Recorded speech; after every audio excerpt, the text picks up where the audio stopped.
7년 비슷한데. 안녕하세요, 목사님. 목사님 안녕하세요.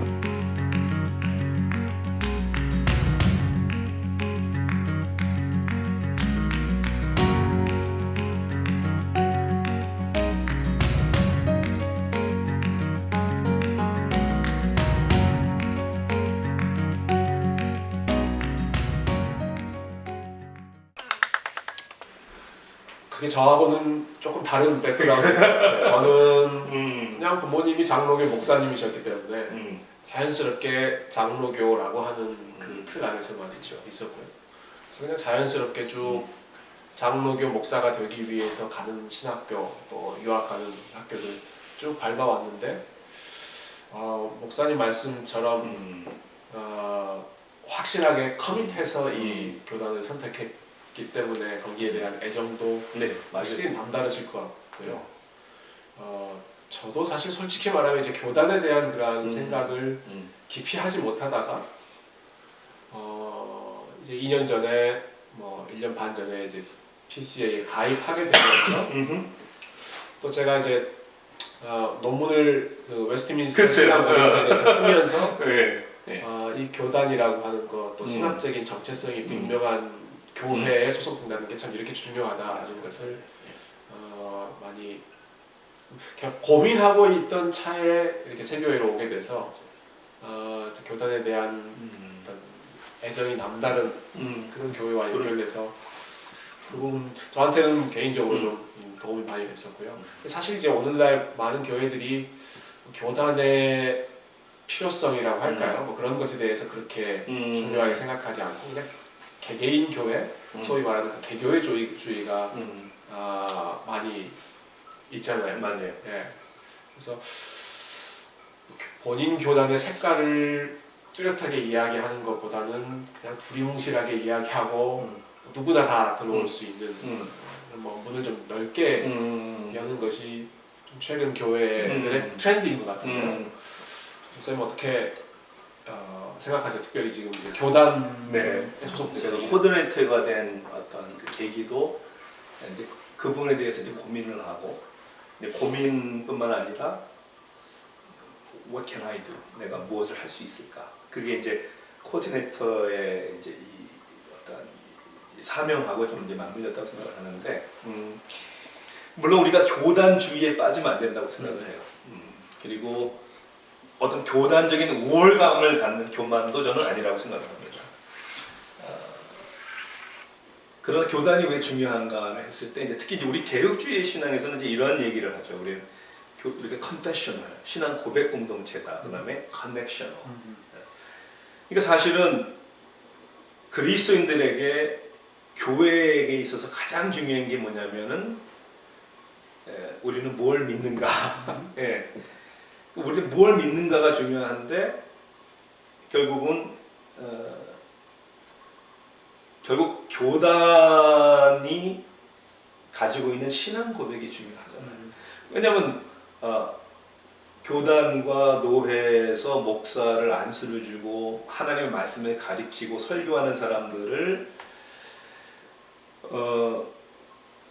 검증하는 게 교단과 노회인데 뭘 검증을 하는가를 했을 때 목사의 가장 중요한 것은 teacher, 하나님의 말씀을 가리키는, 그러니까 신학이 제일 중요한 거죠.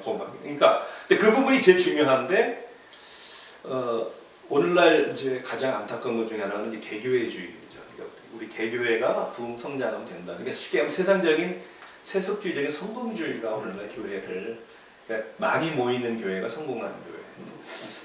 예수님이나 성경에는 많이 모이는 것에 대해서 칭찬한 적이 거의 없어요. 오히려 많은 사람들이 가는 넓은 길은 그 끝은 이제 결국 멸망의 이르기까지 했는데, 그렇기 때문에 우리의 신앙 고백이 제일 중요하다면, 그렇다면 같은 신앙 고백을 하는 교회들이 모이는 것이 교단인데 그게 굉장히 중요한 거죠. 그래서 물론 연약한 우리 인간들이기 때문에 또 우리의 어떠한 죄악성과 또한 제한성, 성경을 어떻게 이해를 하고 해석을 하냐에 따라서 여러 교단이 있는 거에 대해서 우리는 그것이 어느 하나님의 섭리가 가운데 있다고 믿죠. 그래서 그럼에도 불구하고 내가 가지고 있는, 내가 알고 있는 성경을 이해하는 신앙 고백을 가지고 있다는 것은 너무나도 중요하고, 그 다음에 또 하나는 한 교회만 잘 되는 게 아니라 하나님의 나라가 확장되기 위해서는 우리는 함께 연대를 이루고 함께 섬겨야 되고, 그것이 복음을 위해서, 선교를 위해서, 지역사회를 위해서 같이, 그래서 큰 그림의 공동체를 이루어야 되는데, 그런 의미에서는 노회도 중요하고 교단도 중요하고, 때로는 다른 교단에 있는 교회들과 함께 하나님의 나라를 위해서 일하는 것도 너무 중요하다는 거죠. 네.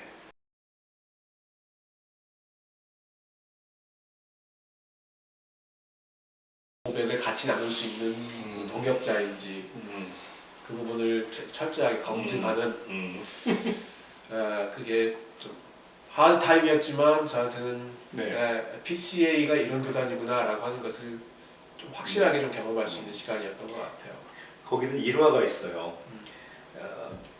에드먼 클라우니가 네. 웨스트민스터 교수였죠.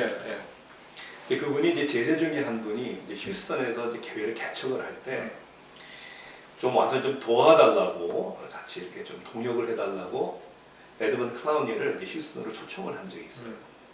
그래서 오니까 이제 노회를 바꿔야 되는 거 아니에요, 그렇죠? 에드먼 클라우니라고 하면 대단한 사람인데, 참고로 에드먼 클라우니는 제가 졸업했던 웨스트민스터 신학교에 오랫동안 교수 중에 정말 설교 가시고 대단한 분인데, 노회에서 노회를 가입을 하는데도 그 노회에서 그 에드먼 클라우니 교수에게 그분의 신앙에 대해서 질문을 하고 겸손하게 자기가 믿고 그리고 자기가 가르치고자 하는 신학이 뭔지를 노회원들 앞에서 겸손하게 고백을 했다는 것이죠. 그래서 결국은 이제 검증이라는, 그러니까 테스트하는 스크린이라는 의미도 있지만, 또 하나는 뭐냐면 연대감을 갖는 거죠. 그래서 거기서 하나님을 함께 찬양하고, 사실은 이제 그래서 이러한 스피릿이 중요한 것 같아요. 노회 때 마치 누구를 떨어뜨리기 위해서 하는 게 아니라 이 사람 어떻게 하면 내가 떨어뜨리지, 그게 아니고 질문을 함으로 말미암아 그분이 가지고 있는 성경적이고 개혁적인 신앙 고백을 했을 때 우리가 다 함께 거기에 대해서 아멘하고 정말 우리의 형제의 동역자입니다를 셀러브레이트 할 수 있는, 이제 이것이 이제 PCA 교단이 가지고 있는 정신이라는 것이죠. 그런 에피소드는 몰랐는데 에드먼 클라우니 교수님도 그런 과정을 거쳤다면 뭐 저는 저 당연히 괜히 뭐 마음이 확 풀리는 느낌이 드네요. 그 퍼스펙티브가 중요한 것 그렇군요. 같아요. 아마 목사님이 이제 PCA 교단에 대해서 그래도 가장 공식적으로 또 대변해 주실 수 있는 그런 위치에 이미 계신 것 같아요. 이제 네. PCA 교단 소속이시니까요. 뭐 우리 교회에서도 이제 PCA 이야기는 많이 하지만 이 PCA가 어떤 교단인지, 또 어떻게 생겼는지, 또 혹은 다른 장로 교단과 좀 구분되는 그런 특징은 무엇인지, 뭐 이런 것들 목사님께서 간단하게 좀 정리해 주시면. 뭐 이렇게 설명을 하면 좀 더 이해가 쉬울 것 같아요. 미국에 있는 이제 장로 교단도 여러 장로 교단이 있는데, 크기나 어떤 대표성을 볼 때 특히 이제 미국에 있는 교단, 우리 한국 교회들이 모인 교단도 있지만 미국에 있는 교단의 어떤 크기나 대표성을 가지고 있는 교단을 PCUSA 교단하고 우리가 속해 있는 PCA 교단이라고 볼 수 있어요. 물론 크기는 PCUSA 교단이 훨씬 큽니다, 사실은. 근데 이 두 교단을 예로 드는 게 굉장히 좀 도움이 되는 게 뭐냐면, 차이가 분명히 있고 그 다음에 두 교단은 역사가 같아요, 사실은. 네.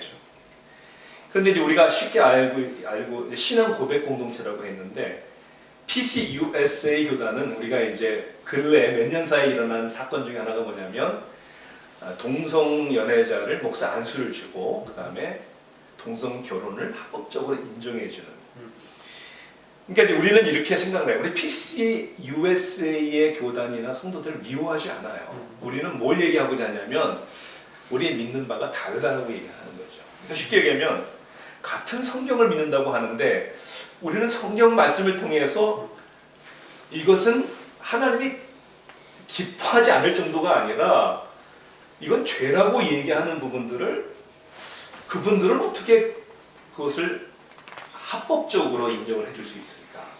우리 믿는 바가 다르기 때문이라는 거죠. 그래서 돌아가 보면 원래 PCUSA 교단과 우리 PCA 교단은 역사적인 뿌리가 같아요, 사실. 그러니까 이제 돌아가 보면 우리 교단이 이제 73년에 1973년도에 PCUS 교단에서 더 이상 우리는 함께 갈 수 없다. 같은 신앙 고백 공동체가 아니다라는 결론을 내려서 만들어진 교단인데 결국은 그 PCUS 교단이 1985년도인가요? United Presbyterian 교단이하고 합병을 해서 85년도에 PCUSA가 된 거예요, 사실은. 그러니까 그 전에 이제 이러한 개혁 운동이 계속 있었어요, 사실은. 그러니까 이게 뭐냐면 이제 남장로 교단이라고 하는 겁니다. PCUS. 근데 재밌는 일화가 뭐냐면은 사실 이제 이야기를 어디서부터 시작하면 좋으냐면요. 넬슨 벨이라는 원래 유명하죠. 빌리 그레이엄 목사님의 장녀님이세요. 네. 예. 중국 선교사였죠. 사실은 이분이. 그리고 또 하나의 재밌는 일화는 중국 선교사였지만 따님인 그러니까 빌리 그레이엄 목사님의 사모님이 중국에서 태어났고 13살 때 평양에서 3년 동안 공부를 했어요. 그리고 넬슨 벨 박사가 김일성의 어머니에게 세례를 줬어요. 그리고 남편 되는 김형직 결혼을 시킨 사람이 넬슨 벨 박사예요. 근데 이분이 이제 1940년도, 41년도에 이제 미국으로 돌아옵니다. 돌아와서 자기가 있는 교단을 보니까 너무 신학적으로 리버럴해지는 거예요. 그 말도 안 된다. 그래서 40년 때부터.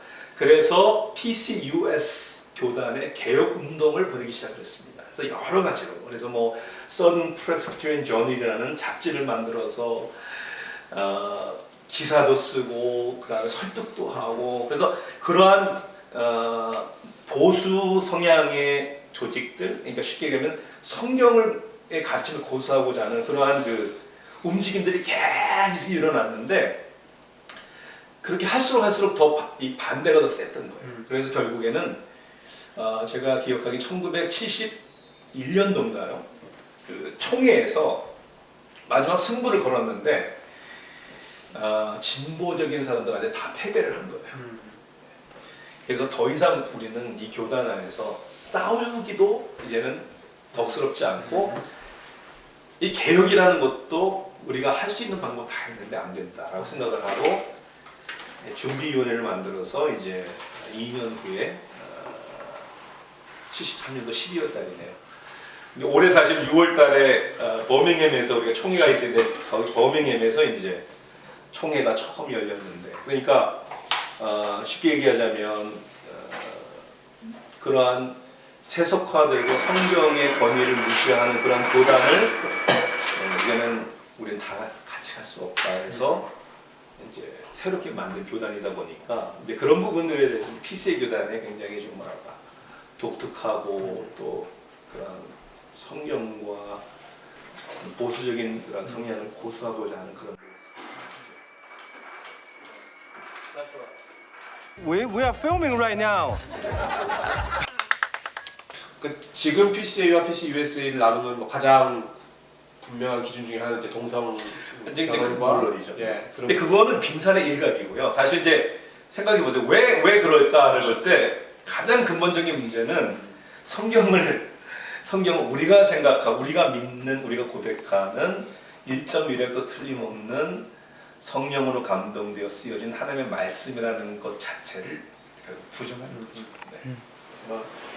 지금 가장 두드러지게 나타난 현상은 그 부분이지만 그러한 신학적인 긴장은 이미 오래전부터 쭉 싸워왔던 그런 부분이었던 것 같고요. 그게 이제 도화선이 돼서 계기가 됐던 게 1973년에 총회가 탄생된 거군요. 저희 교회 들어가다 보면 이제 교회 입구에 PCA의 모토라고 할까요? 세 가지가 있죠. 맞죠. 네. Faithful to the Scripture, 성경에 충실하고, True to the Reformed Faith, 개혁주의 신앙에 신실하고, Obedient to the Great Commission이죠. 지상 명령에 순종하는 이 세 가지가 이제 PCA 교단의 핵심 모토이고, 이제 그 원칙을 지키기 위해서 이 교단의 순수성, 그 신학적인 순수성을 지켰던 것 같아요. 저도 생각해 보니까 제가 공부했던 웨스트민스터 신학교가 처음에 이제 세워지고, 이제 프린스턴, 뭐 지금의 이제 PCUSA를 대표하는 신학교 그렇죠. 프린스턴에서 나와서 세워졌을 때, 그때 저는 참 이제 인상적이었던 게, 단순히 어떤 신학적인 논쟁만을 위해서 나온 게 아니라, 그때 나왔던 이제 그레이션 메이첸 같은 교수님 경우 제일 중요하게 생각했던 게 선교에 대해 끼치는 영향력을 굉장히 중요하게 생각하셨더라고요. 그 당시에 미국 장로교회 해외 선교부 안에 있으면서 자유주의 신앙을 믿는 사람들이 선교에 끼치는 영향, 그 결국 전 세계의 선교에 해가 될 것이다. 당연하죠. 선교를 약화시킬 것이다. 당연하죠. 그 부분을 생각해서 이 새로운 신학교와 또 새로운 교단이 출발했다라고 하는 그 기억이 지금의 이런 상황들하고도 또 이제 연결이 되는 것 같아요. 네, 이게 신학이라고 하는 것이 신학교만의 문제가 아니라 결국은 교회로 이어지고 선교로 이어지고. 그렇죠. 왜냐하면 신학에서부터 시작이 되는데 결국 신학은 우리들의 신앙을 좌우하니까. 그래서 우리 신앙에는 우리의 사명이 있는데, 그러니까 당연히 그게 맞는 거죠. 그러니까 제가 기억하기에는 TCUSA 교단이 저희 교단보다 훨씬 큰 교단인데 전문 파송 선교사의 숫자는 저희 교단이 훨씬 많습니다. 당연한 거죠. 네. 그리고 한 인터뷰였나요? 한 잡지였나요? 최근에 미국 내에서 이제 부흥하는 그런 교단들을 이제 비교해 봤을 때 이제 성경 중심적으로 설교하고 이제 시류에 영합하지 않고 말씀 중심으로 목회하는 보수적인 교회들이 성장하고 있다는 그런 뉴스를 본 적이 있습니다.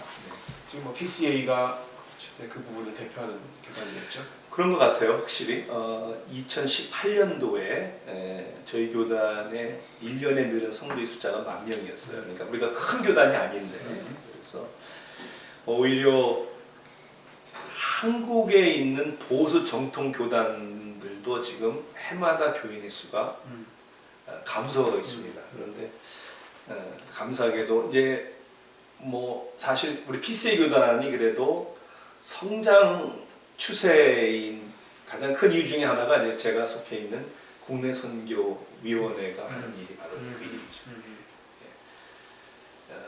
우리는 해외 선교의 이야기를 많이 하는데 사실은 물론 궁극적으로 우리가 땅 끝까지 복음을 전하는 해외 선교가 중요하지만 사실은 이렇게 생각을 해보죠. 선교사를 양성해내는 것이 어디냐면 지역교회예요. 선교사를 파송하는 것도 지역교회고 선교사를 후원하는 것도 지역교회인데, 그러니까 지역교회가 개척되지 않고 만약 지역교회가 건강하게 성장하지 않으면 결국은 해외 선교를 도울 수가 없는 없는 거죠. 거죠. 그래서 교회가 어렵거나 재정적으로 어려울 때 가장 먼저 우리가 우스갯소리를 가장 먼저 끊는 게 뭐냐면 선교비 끊는다 이렇게 얘기를 하는데 정말 가슴 아픈 일이죠. 이제 그렇기 때문에 결국 foreign mission, 해외 선교도 중요하지만 사실은 그 선교를 감당해야 하는 home mission, 네, 국내 선교회가 매우 중요하다. 이 인식이 특히 한국 교회가 굉장히 많이 부족한 것 같아요. 목사님께서 아주 비전으로 꿈꾸시는 일은 이러한 의식을 한국 교회 안에 같이 공유하는 거죠. PCA 안에 한국 교회들은 상황이 어떤가요? 뭐 수적으로나 어떤 질적으로나. 지금 이제 88개 노회 가운데 9개의 노회가 우리가 얘기하는 한어 노회고요. 약 1900개의 교회 가운데 글쎄 이 정확한 숫자는 한 260교회 정도가 한인 교회이기 때문에 어느 소수 민족보다 흑인 교회나 히스패닉 교회보다도 1%밖에 안 됩니다. 흑인 교회, 히스패닉 교회. 근데 우리는 거의 12% 정도가 되니까. 그래서 굉장히 큰 비중을 차지하고 있는 것은 분명한 것 같아요. 그런데 이제 감사하게도 교단이 전체적으로 볼 때 숫자가 늘고 있지만 통계적으로 볼 때 80%의 전체 우리 PCA 교단의 80%의 교회가 정체 혹은 감소하고 있어요. 이제 저는 이제 지난 1년 한 8개월 동안에 엄청나게 다니고 엄청난 많은 교회를 방문하고 목사님들하고 대화하고 또 이런저런 많은 소식들 정보들을 듣는데 260교회 플러스 되는 한인 교회들 가운데 부흥한다는 교회 소식을 거의 못 들어봅니다. 네, 솔직하게.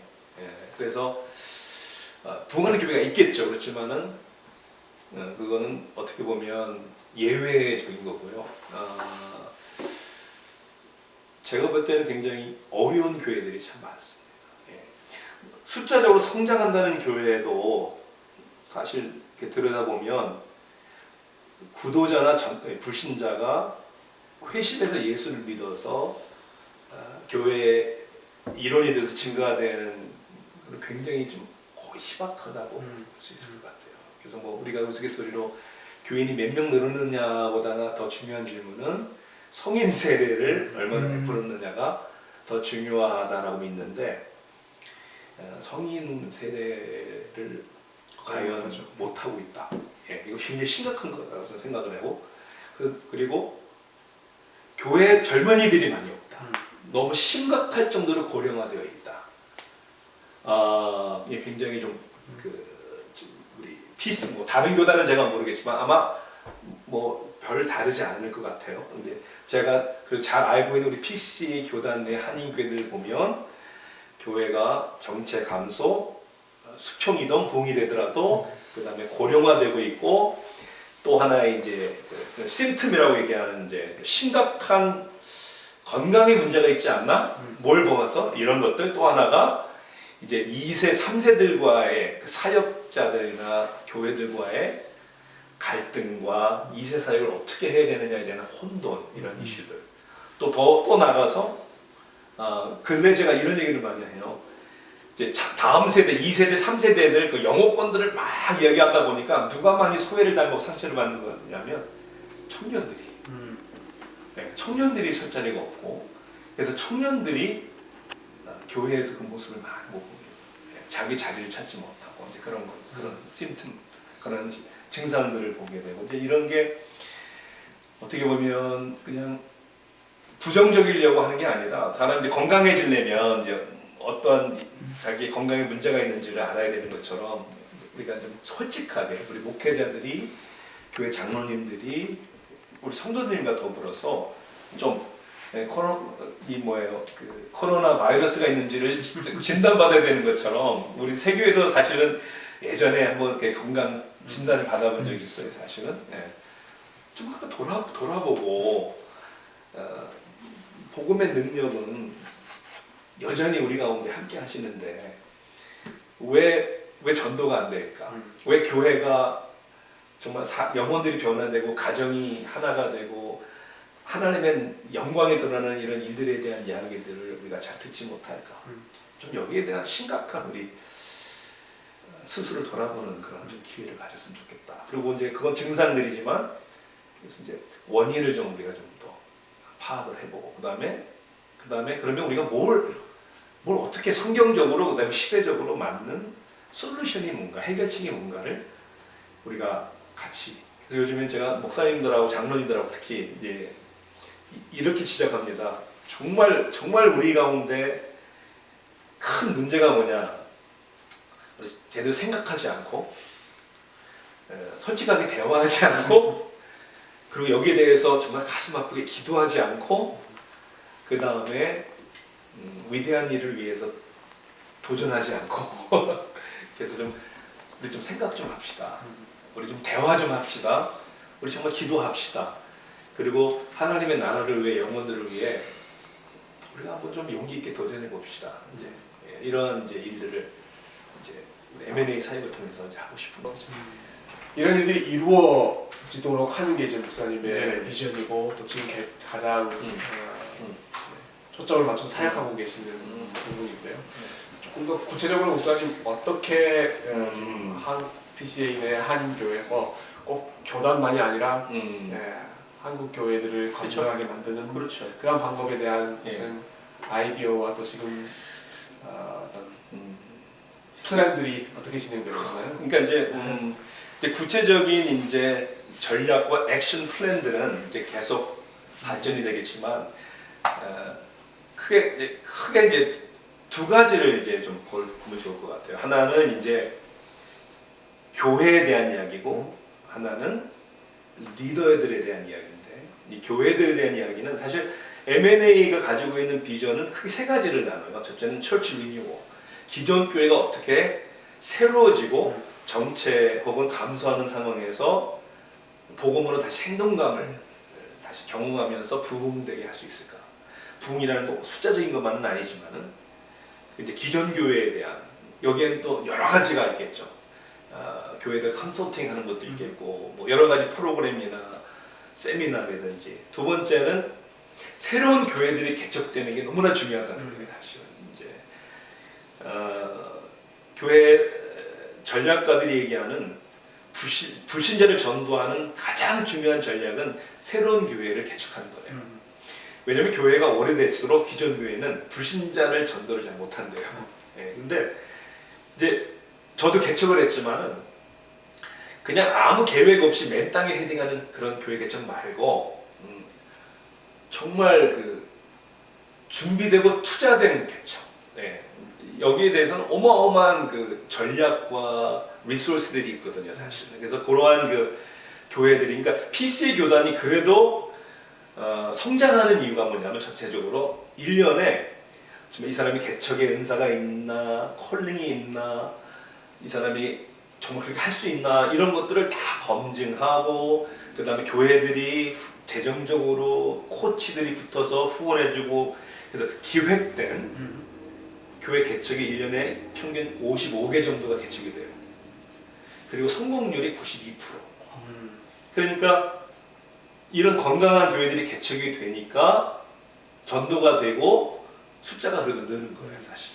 근데 이제까지 제가 볼 때 우리 한국 교회는 뭐 분립 개척까지는 그래도 참 정말 훌륭한 교회들이 하지만 사실 거기에도 굉장히 좀 맹점이 많은 것 같아요, 사실. 그러니까 이렇게 철저하게 좀 기도로 또 훈련으로 준비된 개척을 우리 한국 교회가 해본 적이 있는가? 저는 들어본 적이 없어요.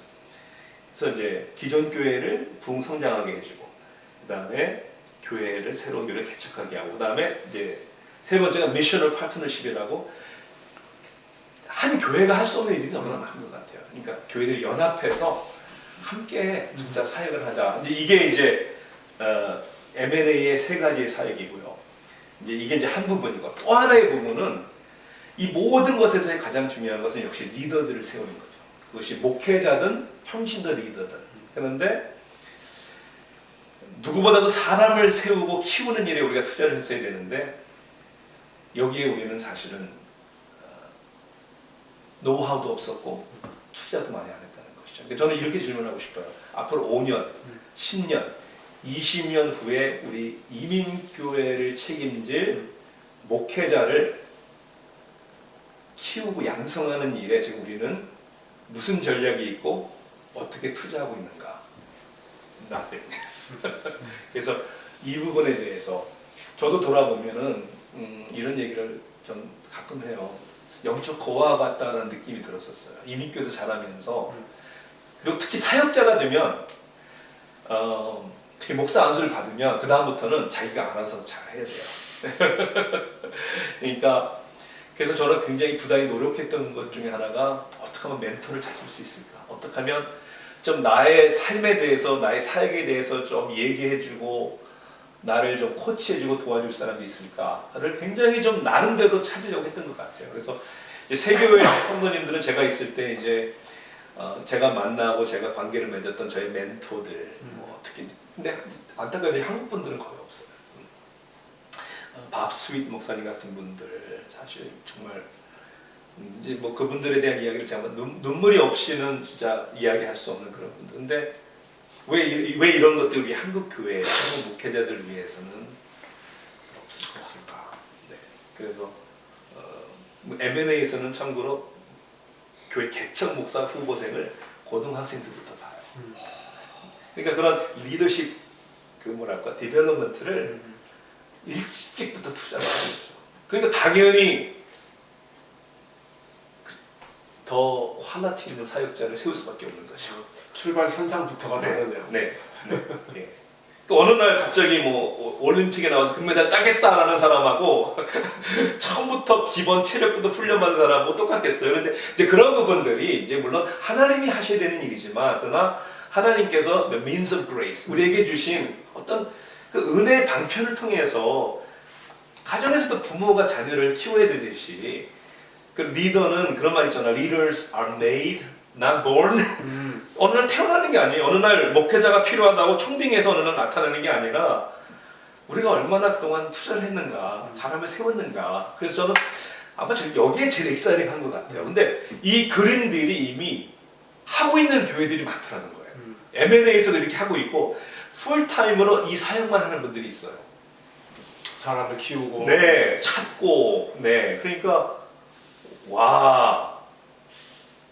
그래서 여기에 이제 저는 좀 어떻게 보면 제 남은 인생을 좀 걸고 싶은 그런 마음이 드는 거죠. 생각해 보면 뭐 프로 스포츠 구단 같은 경우들도 그런 유망주들을 스카우트들이 어렸을 때부터 이렇게 파악해가지고 네. 훈련하고 그러니까요. 네, 네, 뭐 그런 팜 시스템이 그래서 팜 시스템 말이 너무나 중요해요. 네. 예, 메이저리그 베이스를 보면 트리플 A, 더블 A, 팜 시스템 있잖아요. 그러니까 메이저리그 선수가 되기 위해서는 리틀리그 야구에서부터 쫙 성장한 아이들이 선수가 되고 선수가 결국은 메이저리그 야구의 스타들이 나오는 그렇게 것이죠. 되죠. 그래서 그러니까 이제 뭐 지금 고등학생이 10년만 있으면 목사가 될 수 있는 거예요. 그렇잖아요. 예. 10년만 있으면. 그러니까 그때부터 좀 뭔가를 우리가 관심을 갖고 투자를 해야 되지 않을까. 강명준 전사님 우리 유스그룹에 좋은 기대주가 있으면 열심히. 근데 저는 생각을 해볼 때 오히려 이민교회가 뭔가 부족했을 때 오히려 그게 더 잘 됐었어요. 왜냐하면 제가 고등학교 때 사실 목회 콜링을 받았거든요. 그리고 정말 연약한 이민교회였지만 담임 목사님이 저를 고등학생 때부터 저를 사역자로 인정해 주셨고 저를 키워주시고 사랑해주시고 또 교회 일을 막 맡겨주시고 그랬거든요 사실. 그래서 저는 어떻게 사역에 보면 물론 이제 전문적인 거야 뭐 신학교에서 또 배웠겠지만은 사역의 기초적인 거 저는 고등학교 때 다 경험한 것 같아요.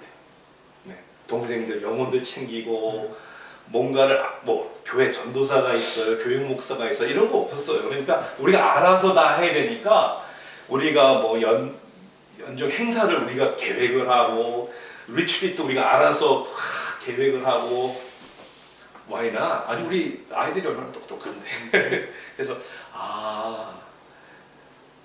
우리가 믿어주고 그렇게 인정해주는 게 중요하구나라는 생각을 하는 거죠. 교회 미래에 대한 고민까지 네. 같이 해야 되는 네. 부분이네요. 그래서 저는 이제 앞으로의 꿈이 우리 PC 안에 있는 한인교회의 교육 목사님들 또 유스패스라고 다 연결을 해서 적어도 1년에 한 번 이상 정도는 컬링에 대한 좀 설교도 하고 근데 이게 꼭 목회자만이 아니라 아이들에게도 앞으로 너 무슨 과를 전공을 해서 무슨 어떤 사람이 될래 했을 때 여기에 하나님의 그 소명, 부르심에 대한 좀 우리가 이야기를 좀 해드리는 거지 않을까.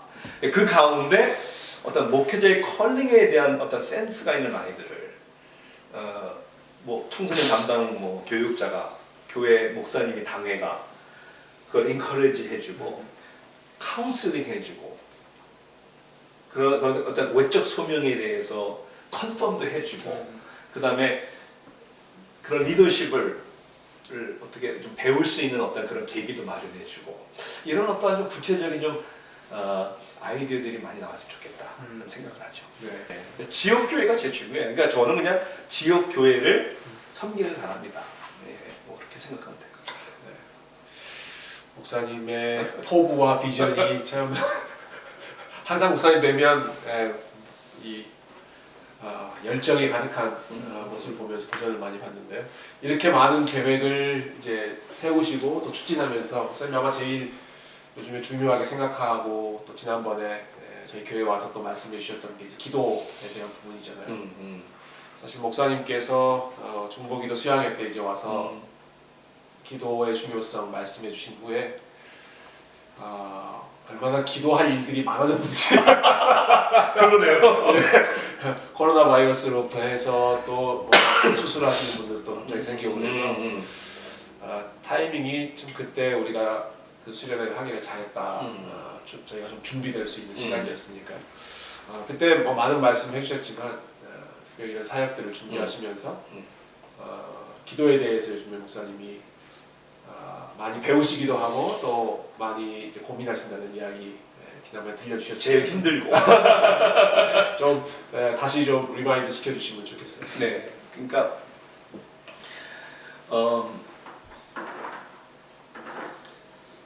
이제 어려서부터 저 신앙생활을 하면서 우리 한국 교회는 기도하는 교회다라고 그런 생각을 많이 했고 또 기도를 많이 강조해 왔잖아요. 한국 교회처럼 새벽기도, 금요 철야기도 저도 다 그렇게 자랐거든요. 그다음에 금식기도 이제 그렇게 강조를 하지만 우리는 뭘 위해서 기도를 하나라고 생각을 해봤을 때 아까 우리 신학적인 거하고도 연결이 되는데 개교회주의가 어떻게 보면 교회를 가장 복음적으로 사역하지 못하게 만드는 이유 중에 하나인 것처럼 결국 기복주의적인 것들이 너무나 강하지 않을까 그랬을 때 저는 그러한 그냥 꿈만 꾸고 있어요. 그리고 기도하고 있어요. 하나님 이제까지 기독교 역사 가운데 보면 대각성운동이나 부흥운동이 일어났을 때 여러 가지들은 뭐 있을 수도 있고 없을 수도 있는데 요 한 가지는 항상 있었대요. 그게 뭐냐면 기도운동이었대요. 그러니까 기도 운동이 항상 어떤 각성운동이나 대부흥의 뭐 전주곡과 같은 것이죠. 그게 없으면 없는 거예요. 그러니까 결국은 이제 저희 M&A에서도 뭐냐면은 우리가 지금 이만큼 하고 있는데 결국 이거는 우리가 할 수 있는 거고 왜 이게 폭발적으로 일어나지 않을까? 이거는 그러니까 왜 55개 교회만이 개척이 될까 1년에? 사람이 없는 것도 아니고 돈이 없는 것도 아닐 텐데 그건 결국은 우리가 기도하지 않기 때문이다. 했을 때 성경적이고 그리스도 중심적이고 개혁주의적이고 그 다음에 하나님 나라를 구하는 기도 운동이라는 게 도대체 어떤 걸까? 저는 누구보다 그런 기도의 동역자들이 있으면 좋겠고 그리고 우리 PC의 한인 교회들마다 이제 기도하는 그룹들이 있으니까 우리가 함께 어떻게 연결해서 좀 같이 기도할 수 있을까? 그리고 필요에 따라서 그 기도 운동에 앞장선 우리 일꾼들을 사역자들만이 아니라 평신도들도 우리가 이렇게 훈련을 같이도 하고 모여서 같이 정말 기도도 같이 하고 그래서 우리 아틀란타 세교회를 볼 때 정말 감사했던 거는 제가 사역을 하면서도 화요일 저녁마다 모여서 기도하시는 분들 또 주일 아침에 또 정말 그냥 하는 소리가 아니라 그런 분들의 기도가 있었기 때문에 또 사정에 의해서 그 자리에는 못 나오셨지만 그래도 가정에서 기도하시는 분들이 있었기 때문에 사실은 세교회가 하나님의 은혜 가운데 온 거고 아무것도 아닌 저 같은 사람도 하나님의 은혜 가운데 목회 사역을 할 수 있었지 않았을까. 이걸 어떻게 더 이상 어떻게 더 강조할 수 있을까. 그래서 좀 일일에 우리 아틀란타 세교회 특히 성도님들이 정말 그런 기도 운동에 앞장선다는 말은 꼭 나타나서 뭐 리더가 된다는 것보다는 그런 미랄들이 되었으면 참 좋겠다. 예. 그런 기대를 네. 부탁을 해봅니다. 아, 감사합니다. 예. 특히 뭐 지금 이런 상황이야말로 네. 기도하지 않고는 예. 이겨낼 수 없는 그런 상황으로 좀 더 많이 하나님이 몰아가시는 것 같은데요. 이 코로나 바이러스 사태도 그렇고 뭐 코로나 이야기가 나왔으니까 이 많은 분들이 그런 이야기 하더라고요. 이게 뭐 온라인 예배도 많아지고 기존에 한 장소에서 모였던 그러한 시스템이 아니라 뭔가 교회 사역에도 이런 그 상황적인 부분들이 좀 변화를 초래하고 변화를 고민해야 될 때가 된 것 같다 이런 말씀 그런 것 같은데 뭐 사실 오늘 나오는 질문들은 저희가 지금 대본을 가지고 한 게 아니라 막 즉흥적으로 나오는 거여서 목사님이 무슨 질문을 하셔도 잘 답변을 해주시니까 특별히 코로나 바이러스 또 이 사태가 교회와 관련해서 사역과 관련해서 주는 도전이라고 할까요? 이러한 상황에서 교회가 어떻게 모여야 하고 또 어떻게 사역해야 되고 혹시 목사님 지혜가 있으신지 나눠주시면 좋겠습니다. 글쎄요. 첫째는 교훈이라고 할까 하는 것은 우리가 정말 신뢰하는 게 무엇인지를 하나님께서 우리에게 묻는 것 같아요. What are you really trusting? 왜냐하면 모든 것이 편하고 잘 될 때는 그냥 편하고 잘 되고, 근데 그런 것들이 어느 순간 더 이상 우리가 붙잡을 수 없을 때, no control 할 때, 제가 영상을 통해서 인사를 드린 것처럼 그리스도인들이 이때야말로 정말 달라야죠. 예. 그래서 너무 당연시 여겼던 것들 우리가 정말 감사했었나. 그다음에 우리가 정말 신뢰하는 것들이 무엇인가. 우리를 불편하게 만드는 것이지 우리를 두렵게 만드는 건 아니잖아요. 예. 좀 그러한 좀 믿는 자들의 깡이 좀 있어야 되지 않을까. 예. 그게 이제 일단은 제가 볼 때는 이러한 그 바이러스는 재난이 우리에게 주시는 도전, 생각. 이제 교회 사역적으로 볼 때 하나는 우리가 너무 교회 건물 중심으로 하지 않았는가? 예. 그리고 이런 이제 우리 공동체 중심의 신앙생활은 당연한데 가정 중심의 신앙생활에는 사실 너무나도 우리가 부족했던 것 같아요. 어떻게 될지를 모르는 사람들이 너무 많은 것 같은데 어떻게 같이 예배를 같이 드리는지 가족들과 아이들과 어떻게 시간을 보내고 그래서 오히려 이런 시간들이 우리가 좀 소홀히 했던 그런 것들을 다시 중요시 여기는 그런 시간이 있으면 참 좋겠다. 그리고 또 긍정적으로 볼 때 이제 하나님의 은혜로 좀 이 문제가 좀 이제 빨리 해결되기를 바라고 해결이 됐고 할 때 저는 우리가 더 모이기를 힘쓰고 더 모이고 만남이 더 아름답고 더 기쁘고 그런 어떤 업그레이드된 우리의 마음의 태도라든지 서로에 대한 관계라든지 그런 것들이 오히려 더 귀하게 여기지지 않을까. 예. 우리 세교회 우리 평신도들이 잘 아시잖아요. 잘하세요. 예, 셀리더들 예, 정말 그 관계가 얼마나 아름다운 건지 그냥 전화로 온라인으로 해가지고 되지 않는 좀 모이기를 힘쓰고 그 모임 가운데 그러니까 저는 그런 의미에서 건강하게 사역한 교회들은 It's okay. 네, it's okay. It's okay. 저도 그렇습니다. It's okay. 조금 시간이 들리는 네. 뿐이지. 네, 오히려 이거를 다 마치면은 좀 더 한층 더 업그레이드된, 더 프레시한. 근데 그걸 모르는 사람들은 이제 이 사역을 어떻게 해야 되는 거야 하는데, 만남이 기쁘고 즐겁고 모이기를 힘쓰는 사람들에게 뭐가 문제가 되겠어요, 사실. 네, 그래서 우린 전천 성도들이 돼야 되지 않나? 네, 어떤 상황에서도 예. 맞아요. 예. 네, 하나님 나라 위해서 예. 헌신할 수 있는. 그러니까 그런 의미에서 저는 세계 성도님들 정말 존경하고 사랑하고, 모일 수 있을 때는 열심히 행복하게 잘 모이고, 또 그렇지 못한 상황에서는 또 누구보다도 온라인 예배라든지 이런 것도 다 또 네. 잘하고, 또 제가 오늘도 아침에 그 이제 세교회 이제 라이브 이제 예배를 같이 보면서 또 보니까 여러 이제 우리 장모님도 그렇고 사역자들 크리에이티브하게 또 여러 가지 이렇게 하는 걸 볼 때, 이거 뭐 우리끼리 얘기하기 괜찮죠?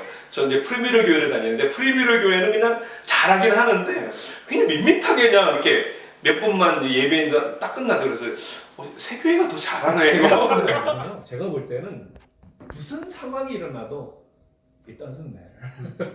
거기에 하나님이 함께 하시고 우리의 사명은 달라진 게 하나도 없고 하니까, 그런 의미에서 우리 세교회 성도님도 모일 수 있을 때도 잘할 것이고 모일 수 없을 때도 또 잘하실 것이고, 네. 다른 건 하나도 없는 것 같아요. 저도 뭐 별로 그렇게 크게 그러니까. 걱정하지 네. 않습니다. 네, 맞아요. 네. 네. 뭐 잠시 우리가 못 모이는 아쉬움이 있지만 네. 또 이 시간 지나면 네. 또 열심히 모이실 네. 것이고. 또 바라기는 막 목사님이나 뭐 장로님들이 헌금님 열심히 해주세요라고 말을 안 해도 네. 정말 주님을 교회를 사랑하니까 하시는 분들은 예, 다 그 성도님들이라고 열심히 좀 하시고요. 믿어요. 그러니까 예, 그래서 그런 의미에서는 it is well With my soul. with my soul. 네, 감사합니다. 이 시간을 어떻게 진행해야 될까 고민하면서 왔는데 뭐 고민할 필요가 없었는데 그냥 네, 저희 카드가 꽉 찼어요. 무슨 질문을 던져도 그냥 네. 쫙쫙 원장님께서 대답을 해주시기 때문에 네, 선생님 감사하고요. No problem. 네, 코로나 시대에 건강 잘 유의해 주시고요. 마지막으로 우리 세교회 성도님들한테 한번 인사. 저는 정말 행복하게 잘 지내고 있어요. 늘 부족하지만 사랑하는 우리 조영천 목사님, 또 우리 교육자들, 장로님들, 온 성도님들, 어떤 상황 속에서도 전혀 문제가 없어요. 좀 불편할 뿐이고 좀 다를 뿐이지.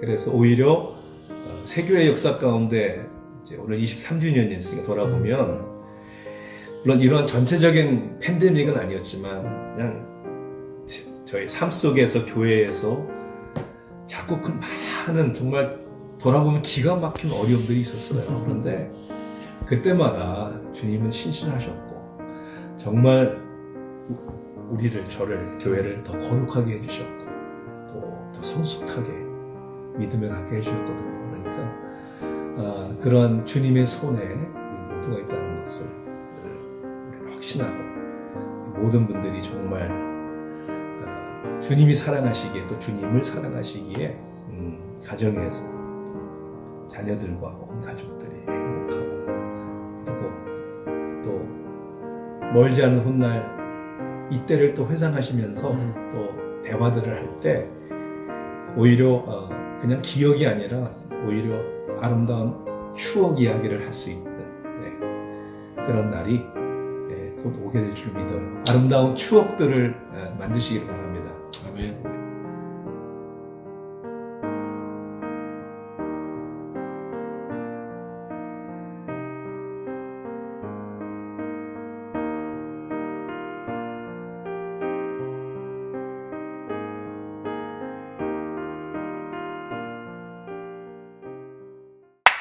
구독과 좋아요.